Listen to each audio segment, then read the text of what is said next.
Hello, everyone, and welcome to the House of Lotus podcast, a platform dedicated to spiritual research and development. This podcast is meant to throw a little bit of light onto the path of each one of us, and hopefully assist each of our listeners to take their own next step. With good intentions and one eye always on our truth, please remain open to what lies ahead. From my heart to yours, and from my mind to yours, may our spirit show us the way. On this episode, we shall talk about crystals, what it means to connect with them, and how to work with their energies, discussing first their physical and spiritual constitution to solidify an understanding of their true nature. Please take a deep breath, relax, and enjoy.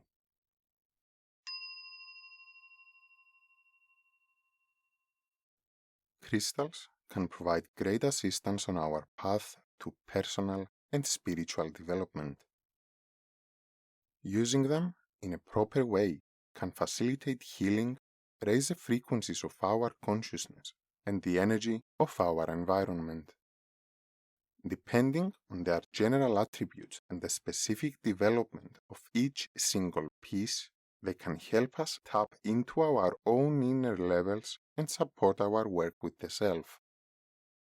Let us now begin with an overview of their physical and spiritual constitution to understand how and why they can be so beneficial. Physically, crystals are created when fractures in the Earth's crust allow superheated gases and liquids to escape and move to the surface. As they cool down, the elements or minerals contained in them, as well as the elements they combine with throughout their course, will crystallize, depending on the pressure and temperature of the environment. From there onwards, their surrounding conditions may cause them to change or further combine with others, forming new crystals, the amalgamation of them. The atoms of crystals are arranged in a structured way. Depending on the minerals involved, the atoms will be arranged in one of 7 different patterns, repeated throughout the crystal all the way to its external form. The geometry, sides and angles of a crystal will be the same in all the crystals created of the same mineral, fashioned in the same order. Gems and crystals have always been admired for their magical colors and shapes. Ancient civilizations from India to Egypt and Greece used them for their physical and metaphysical properties in medicine and spiritual ceremonies, which were often one and the same. Chiefs of tribes and kings of nations, as well as spiritual leaders, would wear them as symbols of status or use them as a way to contact realms beyond our own and acquire access to certain energies. Today, science has shown us that some of their medicinal uses on the physical body were mistaken. Others somewhat relevant, and some were right on point. Science has also discovered new minerals, better ways to use them, and applied new uses for new purposes. But what remains unaccounted for by modern science, at least for now, is the energetic influence of crystals on the esoteric planes of men. This has yet to be measured in a quantifiable, objective way. Spiritually, as we have mentioned in our previous episodes, we understand that all living entities in all kingdoms of the earth, the mineral, plant and animal kingdoms, are composed of spirit at one end, and extending from it, they have bodies at the other end. In between these two extremes, we have the soul, or the consciousness, that descends from spirit and slowly develops through a multitude of incarnations. With each embodiment of the soul, its vessel or its body develops as well, each time better facilitating the expression of more and more of the attributes of the soul. This process is simplified here for the purposes of this episode. Creation, involution, and evolution begins at the most abstract of levels and is projected into the most solid physical planes of the material world, and we will therefore need to examine it at length in the future. These bodies, then, of all entities in the material world, themselves created in nature according to underlying cosmic laws, are vessels for souls, holding whatever part or attributes of the soul they can according to their development. As such, crystals have within them a consciousness. This is not similar to what we, as humans, experience our consciousness to be. They would need a brain to be able to acquire such capacities. But nevertheless, their soul, being connected with them, still gets impressions from them and is able to carry out some aspect of its essence. This is what makes them alive, radiating their energy and carrying out their purpose in the order of the universe, being available for us as well to use the crystallized energies they embody. Everything in the universe is alive, radiating energy according to the consciousness it comes from. While we are used to interacting with the energy of the material plane through our physical body and senses, we also come in contact with energy of more refined frequencies than that of the dense physical world. Emotional, mental, and spiritual energies are all around us at every instance. To consciously perceive and interact with them, however, will depend on our personal development. This energy of higher frequencies is perceived by our higher bodies, the focal points of which are in our physical body, and they are called the chakras. They are the energy centers within us responsible for our physical, emotional, mental, and spiritual functions, and they are the central points of our physical, emotional, mental, and spiritual aspects. It is through those aspects that we come in contact with the energies of the corresponding level, meaning that we perceive emotional energy through our emotional aspect or astral body, mental energy through our mental body, and so on. And all energy and its impressions in our brain takes place through the etheric plane and our etheric body, a counterpart of our nervous system, through which energy travels and creates imprints on our consciousness and perception of the senses, connecting the chakras between them and with the physical body. All of these functions and aspects are connected between them, creating in our body a structure of the whole human condition. It is through this connection that our psychological state can have an effect on our body, and it is through this same connection that the energy of the crystals can influence our own, the condition of the chakras and our different bodies, and therefore the development of our personality and consciousness.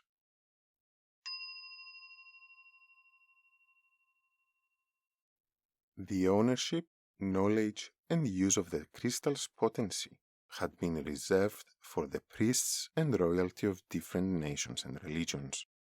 But during the last few decades, crystals are becoming easier for everyone to find and afford, and their spiritual qualities are increasingly accessible to laymen.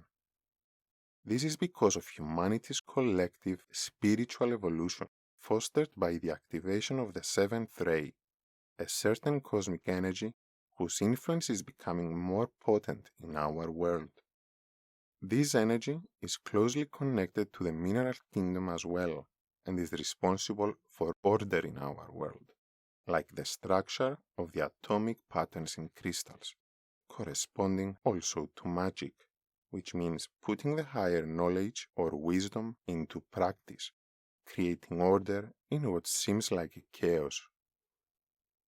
Its influence brought about the development of the New Age movement, which caused spiritual knowledge to be revealed, no longer kept behind locked doors and secret societies.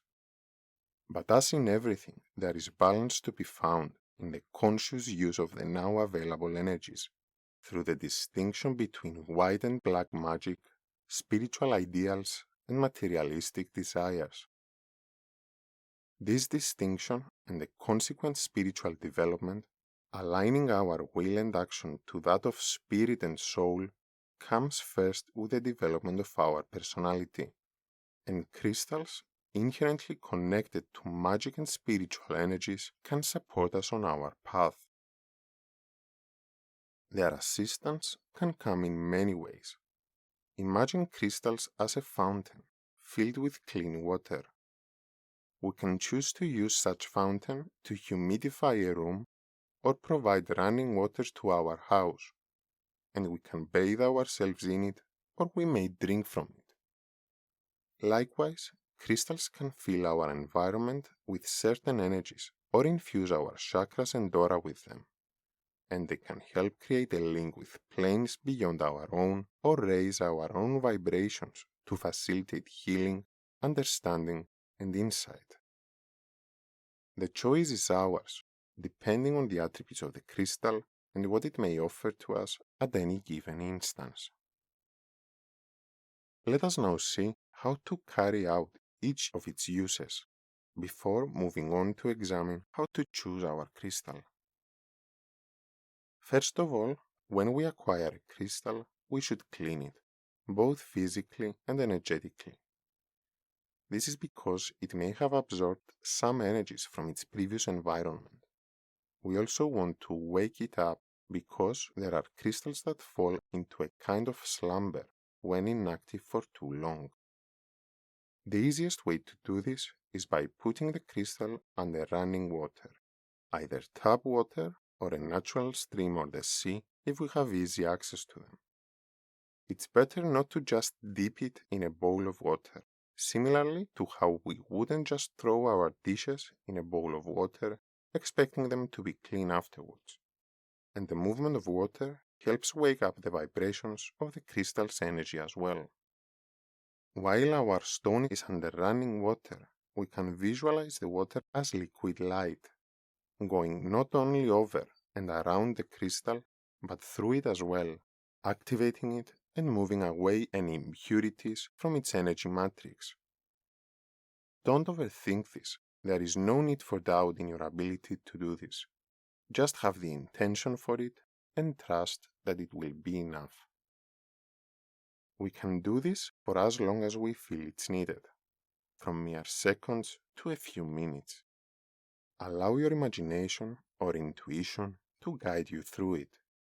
You can hold in your mind's eye the energy of the crystal, seeing it being cleansed with the liquid light until it reaches its natural state. When I go out to do this in nature, either at sea or a natural spring, I go through the visualization and then just leave the crystal submerged for some time while I enjoy nature around me. Please note that some crystals don't interact well with water. They may erode in it or cause toxic reactions. So do check before placing it in water. You can easily find out about this searching with the name of your stone. When the crystal is not suitable for water, we can visualize cosmic light coming through us and then blow on the crystal, again seeing our outbreath as white light, cleansing the crystal from within it and all around it. After carrying out either one of the two methods, water or our breath, we can leave our stones under the sun to be activated and further cleansed with the light of the sun. Again, do check beforehand because a few stones can be damaged under too much direct sunlight. When this is done, we may put them within a circle of 6 candles, asking for spirit, angels, or our spiritual guides to energize our crystals and assist them in helping us according to our highest good. The processes we talked about are not necessary. We can work with the crystal at any state or moment, but going through cleansing and activation helps bring up its energy and higher potential and benefits. When our crystals are ready, we may put them around our house or a specific room for their energy to radiate in it. This helps our environment be filled with refined vibrations for us to feel comfortable in. They act as keepers of that energy so that we don't have to do it all the time, because sometimes we may feel our energy a little low, and having theirs accessible in our space can help raise our own and remind us to tap into those qualities. We can also have that stone on us, wear it or just have it in our pockets to fill our aura with their energy through our daily routines, or place it on our bodies at the place of some tension or imbalance to facilitate healing.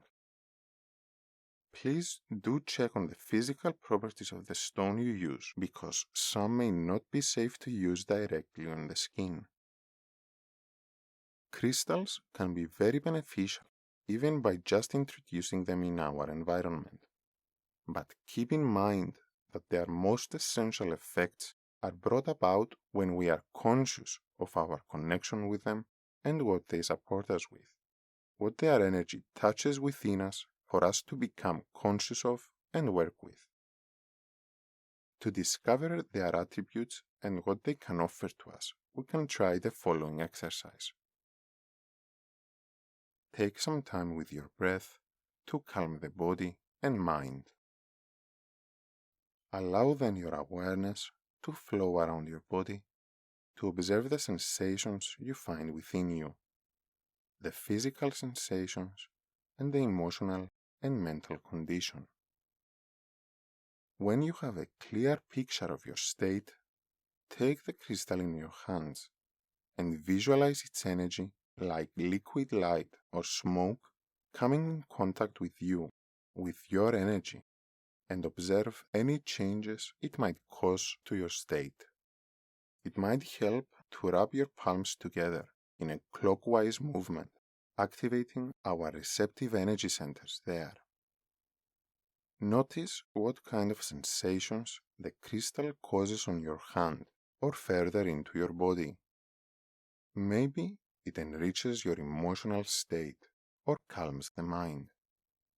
Whatever it is that you observe, stay with it for a while, allowing it to become clearer in your awareness.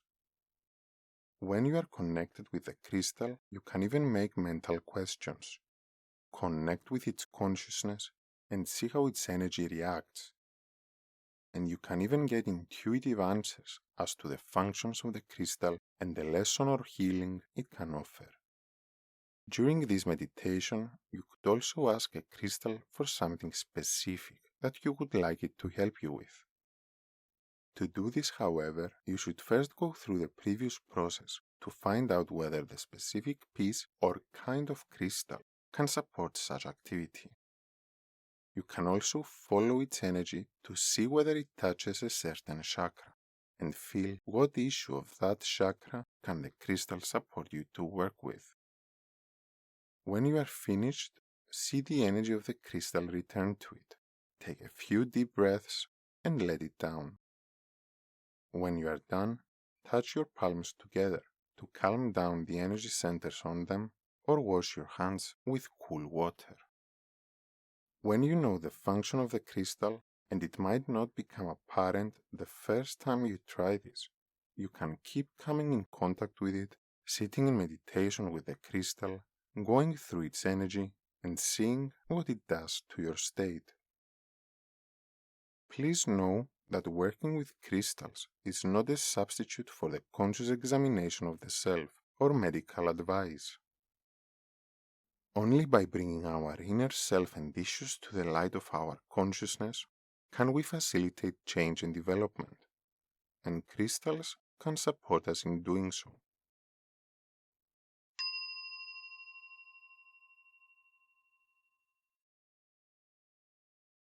When we choose a crystal, either getting one at the store or from our collection to work with, we may immediately be drawn to one, knowing intuitively that its energy is what we need at the moment.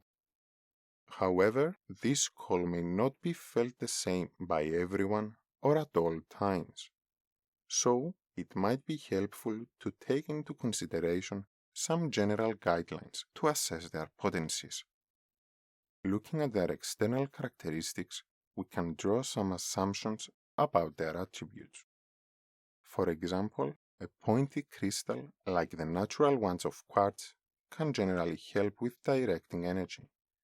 Pyramids can collect and sustain energy, while spherical ones can radiate more generally and smoothly. Their color can also be an indication to their function. In general, we can assume that the crystals that correspond to the colors of the chakras can help with the chakras' energies as well. So, red crystals probably have to do with grounding and matters of material nature. Orange stones usually deal with emotional aspect of ours, while yellow have to do with our mental nature and identity, our self-worth and confidence.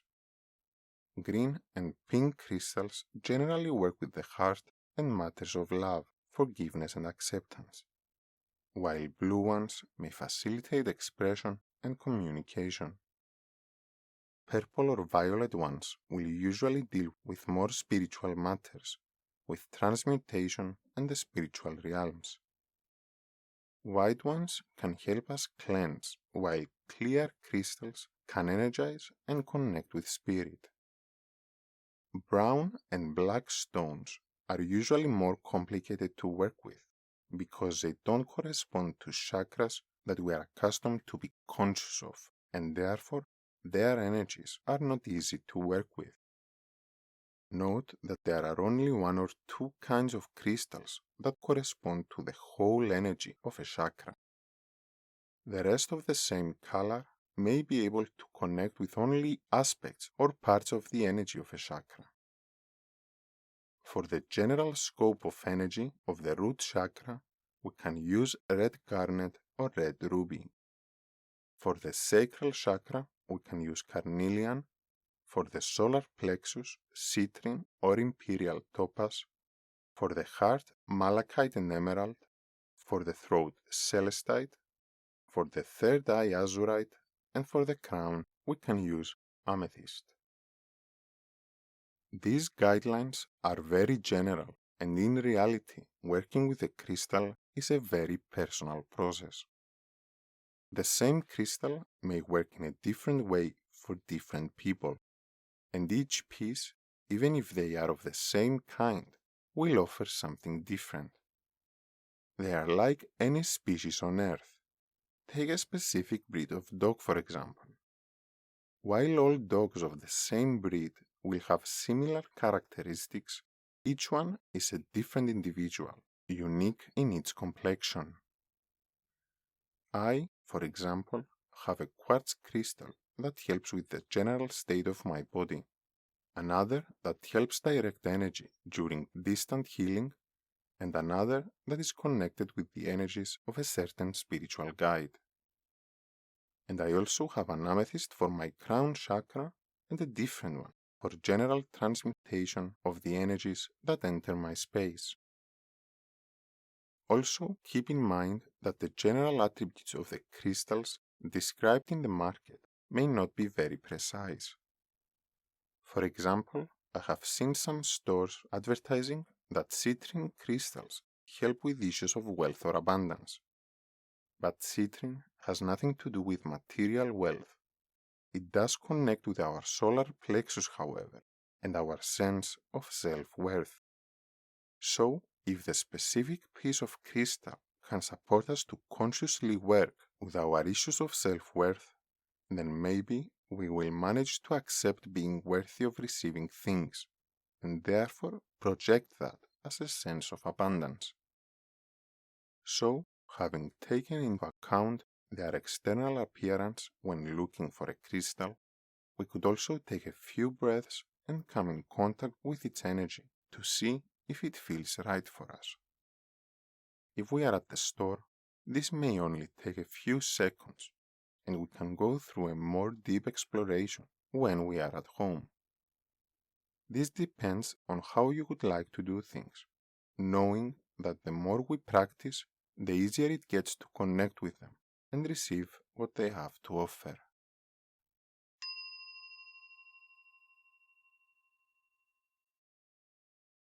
Crystals then, as everything in the universe, are alive, radiating their energy all around us. Each piece is special, its energies unique. Due to their physical and spiritual nature, crystals can offer us great gifts. We can use them to fill our environment and our consciousness with their energy vibrations and meditate with them to facilitate healing, introspection, and teachings. By coming in contact with their consciousness, they can support us when working with the personality or practice conscious energy work, and they can act as keepers of certain attributes and qualities for us, those that we may not always be able to hold in our awareness. How much of their benefits we receive depends on our own consciousness, what we are willing to see and work with, and how receptive we are to the higher energy they make available to us all. And remember that our capacity to be conscious of their energy develops with practice in awareness. You can hear more on developing this skill in our episodes 1 and 4 on meditation and awareness. So, now, focus on the present moment, this precious moment. With your next inhalation and every new breath, bring your consciousness to your experience in the now, to what you find within you and all around you. Enfold yourselves with kindness and acceptance, reassuring that whatever you find is okay.